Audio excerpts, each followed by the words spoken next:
the porous evil returns. The Last Stand. Talia set about destroying the last remaining heroes. Amongst others, her stepbrother Tristan.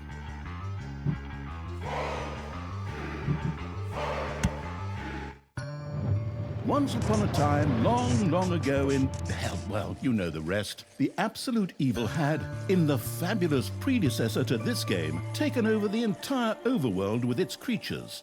Now it spent its time on debauched parties and... Wait a minute. The entire overworld? No! One small village of indomitable heroes still held out against the invaders. The unamused evil was beside itself with rage.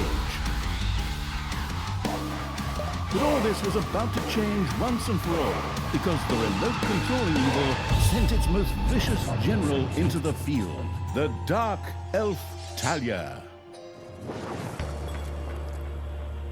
Talia, also known from the fabulous predecessor, came back from her vacation in a thoroughly good mood. Before that, she had defeated her foster father, the paladin Thanos. This fact is important to note.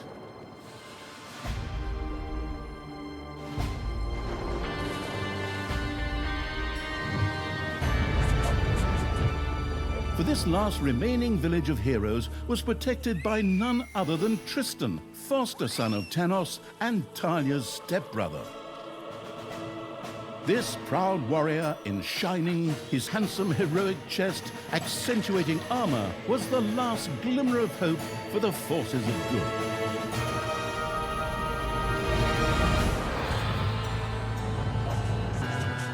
Talia, who had fully embraced the dark side, couldn't wait to really kick her stepbrother's ass. And so our story begins.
The last defenders of good were fighting for their survival. This seemed to be the perfect time for Tristan to make his appearance, the last mighty hero of the good races. My brothers! In your eyes I see the same fear that would lead me to despair. The day may come when the courage of true heroes is extinguished, when we abandon our companions and all bonds of friendship are broken. But that day is still far off. Stand fast, heroes of the West! And with those familiar-sounding words, Tristan charged into battle to the cheers of his men. The heroes of good had managed to capture some of the evil creatures. Nevertheless, it was more than questionable whether a few minor victories and a brilliant speech could do anything against the absolute evil's armies. A storm of darkness and gloom descended, heralding the arrival of Talia, the absolute evil's general. This entrance not only panicked the defenders of good, but also seemed to strengthen the creatures of evil. Hey, I'm back! Time to kick a little hero butt. Forward, creatures! Show me what you can do! Punch 'em smack dab in the mouth! Smash 'em in the face! Oh, and just as a precaution, get me my handbook of worn-out third-rate catchphrases. Ha-ha! If my eyes don't deceive me. That's my stupid stepbrother Tristan over there, too. Just waiting for me to lovingly put his head on a spear. Ha! Today is gonna be a good day. Talia seemed to be very sure of victory. Some might find this puzzling, as it was the beginning of a long new campaign. But okay, maybe the rest of the missions are nothing but a string of debauched victory celebrations. Who knows?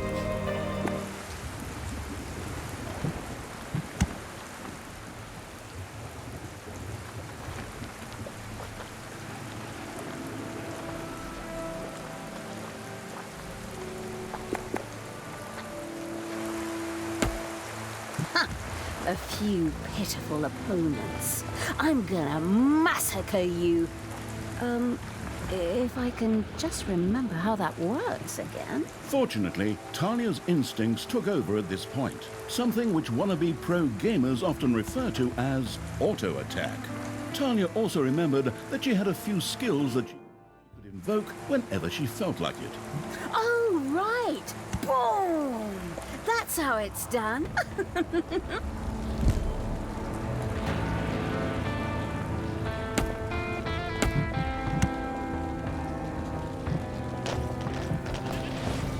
And another one for the Grim Reaper. Talia's mighty storm once again stood at her disposal.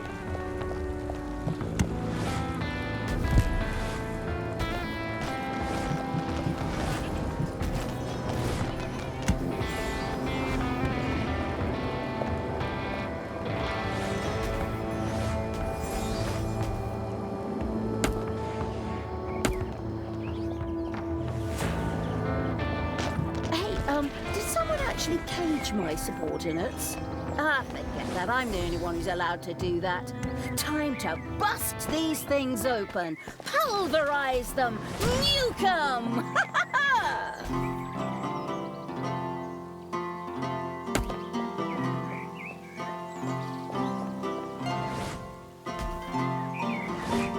You have destroyed a cage. Talia had freed all the creatures. Not to be outdone by her stepbrother, she too gave a brilliant speech. Speech? Sure. Creatures! Time to punch the do-gooders right in the kisser! Forward! Punch them in the face, kick them in the shins, break their belt buckles so they trip on their pants! Yes. Very inspiring. Hasta la vista, hero boy!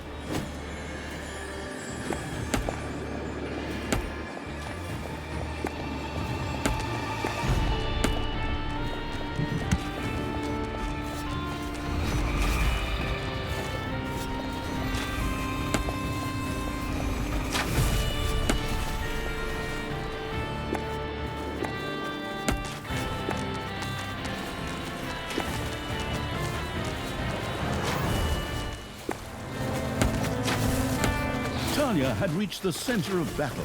With another brilliant speech, she goaded her creatures on one more time. Another speech? Oh.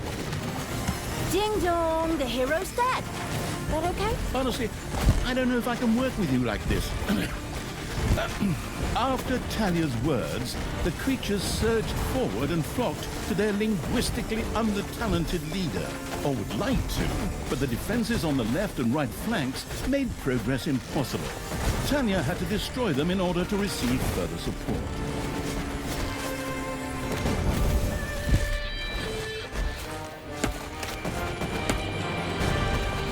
The hero's left defensive flank could no longer withstand the breaching evil's creatures. The hero's defense collapsed on the right flank.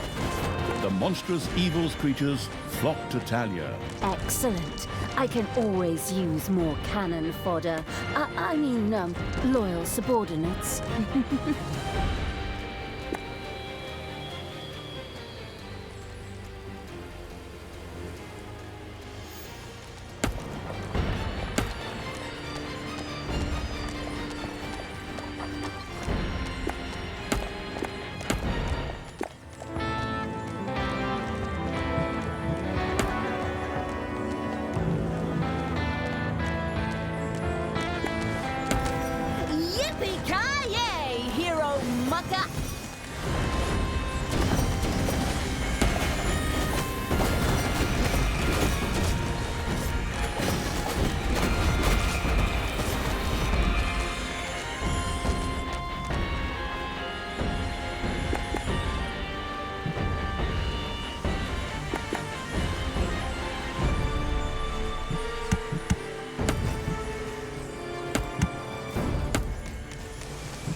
Talia!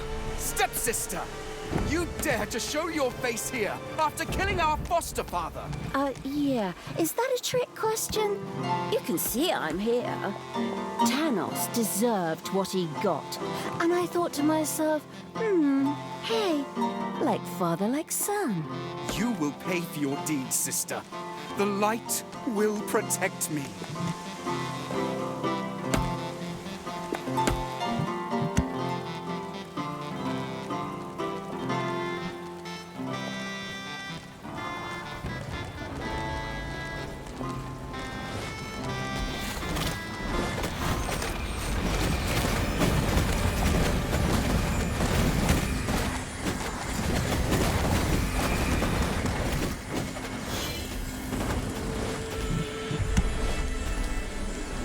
Sister, turn from evil and come back to the side of good.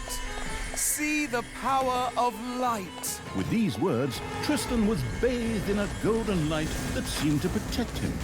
As if that were not troublesome enough, a number of magical portals opened at the same time. As if this wasn't dragging on way too long already. Can't we just jump straight to the point where I greedily take over the world? Forward, creatures! Smash the portals! Flatten that magic junk! Pull the plug! My brothers! In your eyes, I see the same fear that would lead me to despair. The day may come when the courage of true heroes is extinguished. When we abandon our companions and all bonds of friendship are broken. But that day is still far off. Stand fast, heroes of the West! Oh, didn't you spout that same bullshit earlier? In exactly the same words. No, not at all. I am known for my brilliant speeches, wicked stepsister. I seem to remember that whenever you were supposed to speak in front of the class, we had to get a mop. You'll pay for that. Onward, faithful! Destroy the evil! All the magical portals had been destroyed, and with them, Tristan's shield went up in smoke. That's the way I like it. Now, where were we? Oh, yeah. I was just about to kick my stepbrother's butt.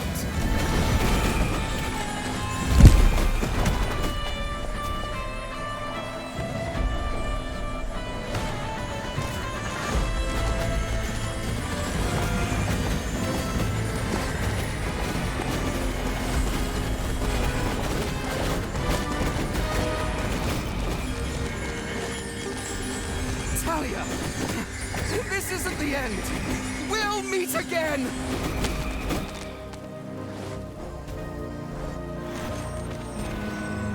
With these words, Tristan quickly created a portal and threw himself through it with the last of his strength.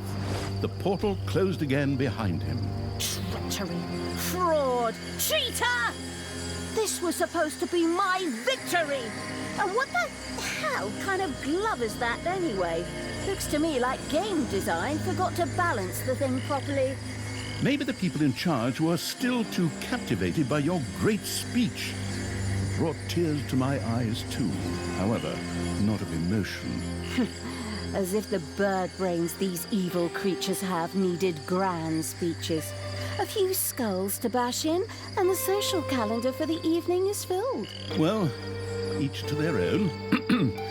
But apparently, Tristan had suffered a mishap, as the aforementioned magic glove still lay in the place where it was last used. It would seem that he had accidentally lost it. Wonderful. This thing is just what I need. Très chic. I'll, just grab that right away. And so our story begins.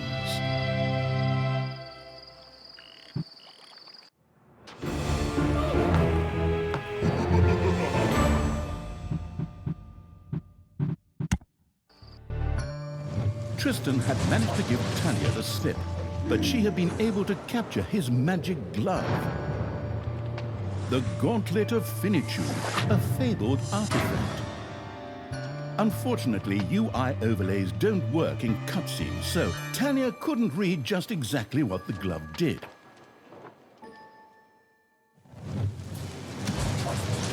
Nevertheless, she proudly presented it to the absolute evil in its form as the Dungeon Lord. And so misfortune took its course, because at the same time, Talia wanted to demonstrate how loudly she could snap her fingers. But this snap, which would go down in the history books as the Dungeon Lord snap, unleashed horrific forces that were discharged into the Dungeon Lord himself. As Talia rose to her feet, the gauntlet had disappeared, and the Dungeon Lord lay dying. Viewers often began to cry at this point, because it made them think back to the last really good superhero movie. Talia mourned for about 5 seconds. Talia had shattered the realms of good and served them onto the absolute evil on a silver platter, while it had actually done nothing at all. So Talia now became the absolute ruler. She had no clue about how to rule, but more than made up for it with hubris and consistently ignoring glaring problems. In addition, she surrounded herself with a staff of incompetent advisors. What could possibly go wrong? 10 minutes later, Tristan had captured Talia, locked her in a cage, and put the armies of absolute evil to flight. And so the story ends. We'll tell you how the story continues in overpriced microtransaction bites. Oh, wait, wrong script. That's a different developer. Hang in there, I've almost got it. While Talia was ignominiously taken away, the unused essence of absolute evil continued to float through the ether. It wasn't about to admit defeat that easily, but for evil to triumph once again, it needed Talia back, for better or for worse. And so the swirling essence of absolute evil set about commanding the perplexed-looking chaotic hordes and freeing Talia. Hammer time, round 2. The essence of absolute evil held the horde together and rose to the challenge of vicious dwarven engineering.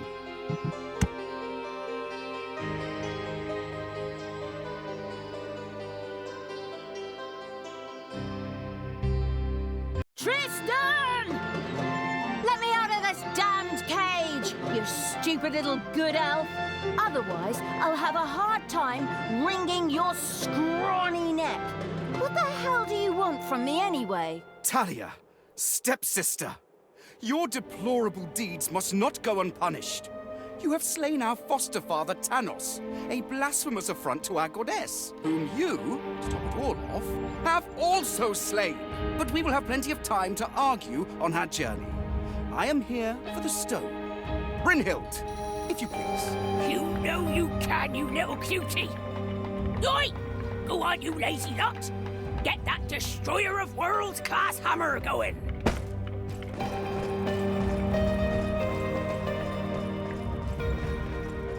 Talia had been captured.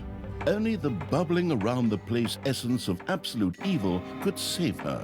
It was amusing to leave Talia in the clutches of her brother. But on the other hand, without her help, the shapeless evil would probably just roam the countryside as a disembodied something or other, and at best be hired for third-rate horror movies. Fortunately, a forgotten dungeon heart lying in the underground could quickly be reactivated. Together with the creatures of the Horde, it would be easy to smash the do-gooder heroes there to smithereens. The wafting evil had to get rid of that dwarven contraption on the overworld, as it posed a threat to the underground, and with it, the dungeon heart. It was therefore necessary to build a mighty dungeon, or rather, to have one built, because as a wafting essence, the disembodied evil could not do much itself.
had built a treasury. The meager amount that could be stored in the throne room was simply not even close to enough for a proper gold bath.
Loving evil had built a gobbler farm. Here, delicious gobblers were raised to serve as food for the horde.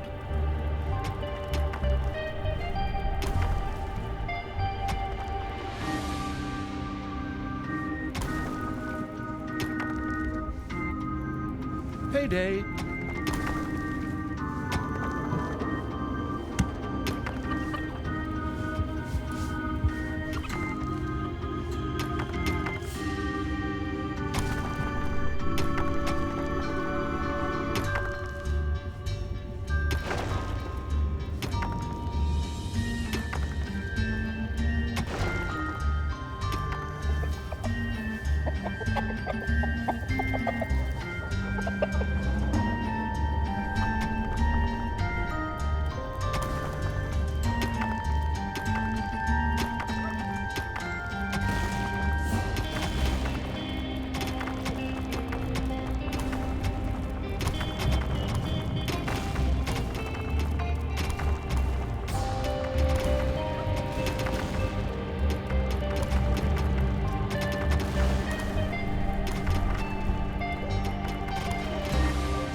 The sheltering evil had built a hideout for the horde's creatures. These could henceforth build themselves a place to rest there.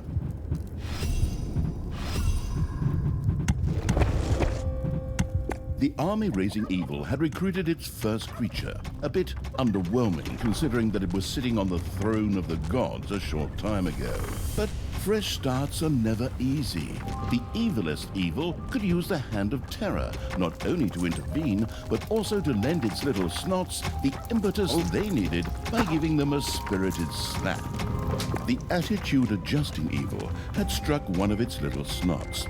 Frightened, the creature squealed and set to work even faster.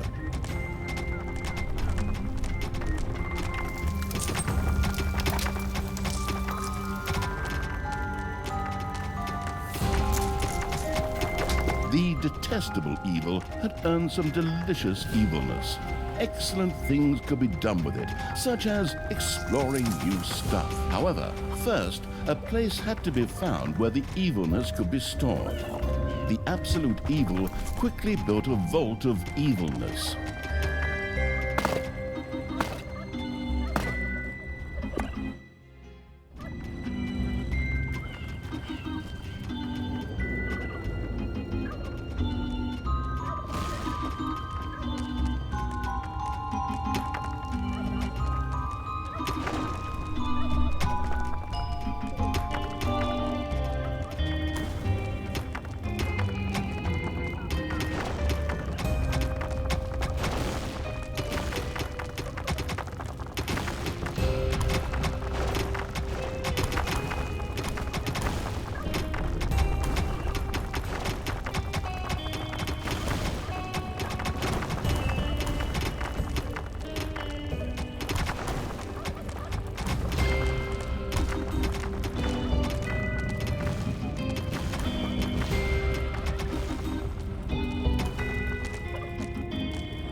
evil had built a vault of evilness.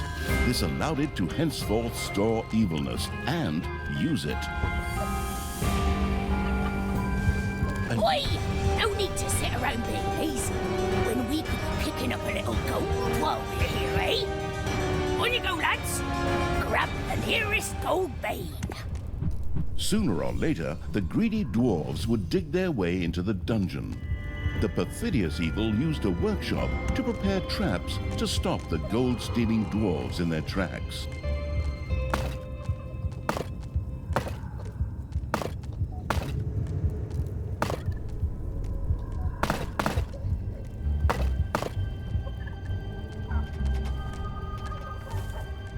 Technological progress has almost always been a fine thing. Further research could not only make new units or rooms available, but also increase the maximum number of little snots or creatures.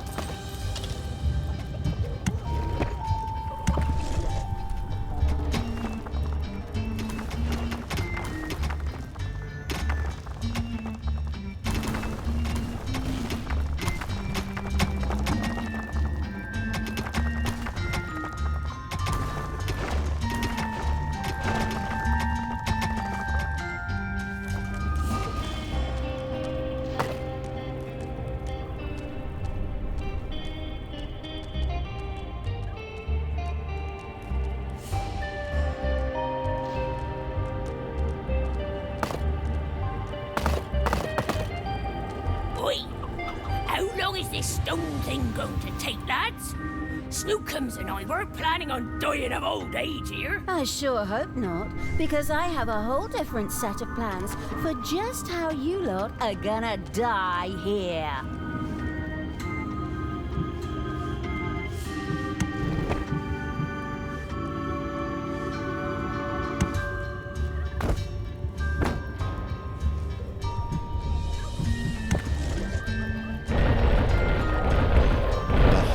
Allowing evil had built a tinkerer's cave.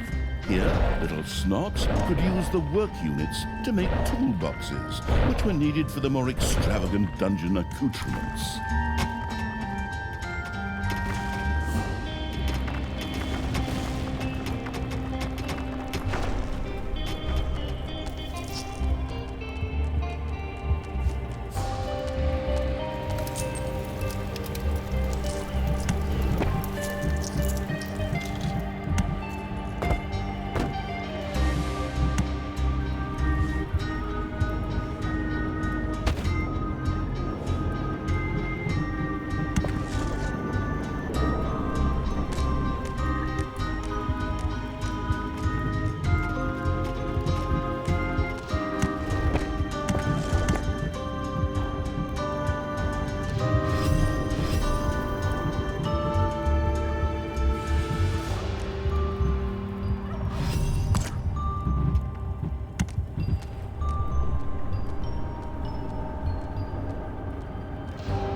The cunning evil had placed the first traps.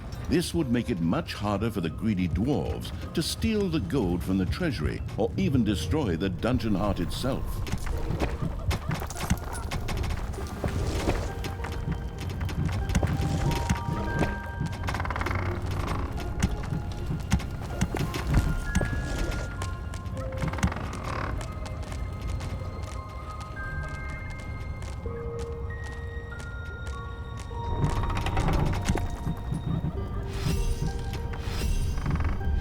The workforce hoarding evil had increased its maximum little snot limit and now had access to even more of the industrious little creatures.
Holders in the lavatory.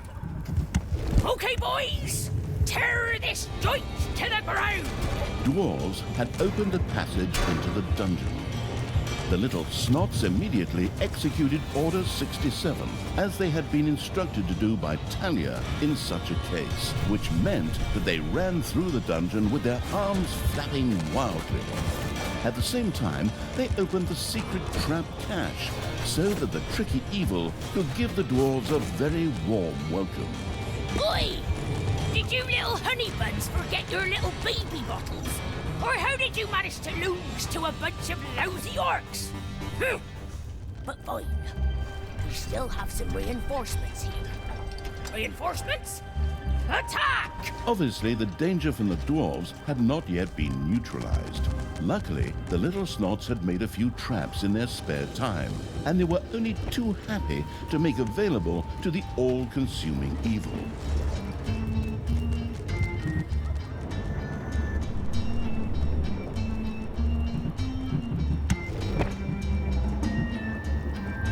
Your gold vein is nearly exhausted.